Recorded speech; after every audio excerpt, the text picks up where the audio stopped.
Welcome back again.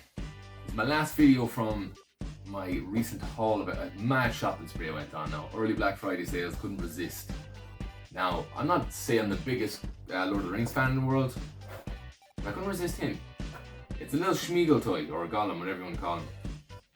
I already have the Sauron figure, which I actually really liked, and he was so cheap, he was like freaking 15 quid or something. And so was he.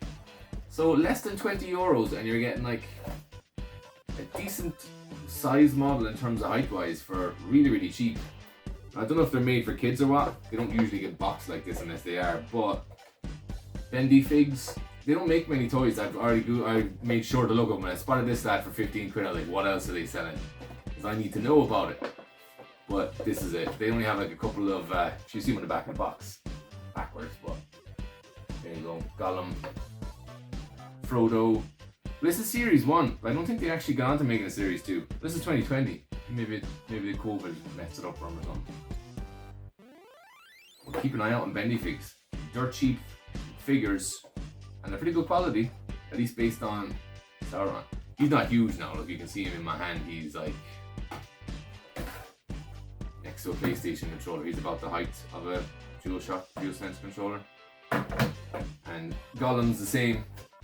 Not a whole lot in the box to be oogling over. So let's get him out of the box. Easy to unpackage at least. Oh, he's got little clips in here keeping his feet on, so I don't remember if Sauron had those either. For someone like myself now who has an awful bad habit of being heavy-handed, I've learned over the years to be more delicate with these things. I think I'm going to lose a fingernail trying to rip this off now. I saw a screwdriver around here a minute ago. There you go. Come on! I have to whip out the teeth now in a second. Right, it's time to look for something sharp and dangerous. Add a bit of edge to this video, you know? A bit of danger. Oh, never mind. That's one leg off. Brute force wins out in the end. Okay, so we got a little base, we got the character himself, and we have a tiny little fish. I'm guessing the fish goes in his hands because he lives in caves. He's an awful gross looking lad, in fairness. Don't like the back of him now. I'll have to do a close-up of this. I'll add a better close-up as I usually do in the written review. But look at the back of his joints. I think the camera's focusing properly there. Back of his knees, the back of his ankles, elbows. There's like 3 little holes. I'm guessing that's just so... that's where they get their Bendyfigs name from. He's bendable. But I don't know. Look, he looks good from the front, which is the important part because he'll always sit on the shelf front ways. But he does look odd on the back.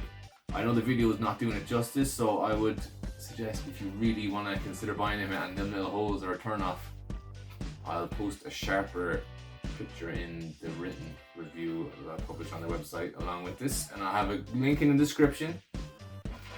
There he is now. He fits on the stand. He's got some massive ass hobbit feet. We get the fish in his hand now. Yeah, he grips the fish well enough. Now his height seems off. In fact, he's taller than Sauron, and he was small in the movies, and Sauron was like freaking 9 foot tall with the big giant armor he had. Even so, if you like measure his head, like Gollum's like a good foot taller than the Sauron figure. So in terms of making these a nice consistent collectible set to have on the same shelf, I wouldn't give him an upvote, unfortunately. Now again, 15 quid, they're cheap. You can just separate them or something. But yeah, as good as he looks, the inconsistency between him and Sauron, I like Sauron should have been the biggest. He should have been like a special one where he's like, you know, the way they do with the Pops where they have the 6-inch ones. He should have been a tad bigger. And he's so detailed, like it's a shame that they didn't do that because there was probably enough. Well, that bar the fact that he's got like the bendy mace. You need some blue pills to keep that up. Oh yeah, it's bending that way now. Gravity. Bendyfigs, that's where they're getting the name from. I'm mixed here on what to say because I don't want to. You can't slash the hell out of it for being bad because it was cheap.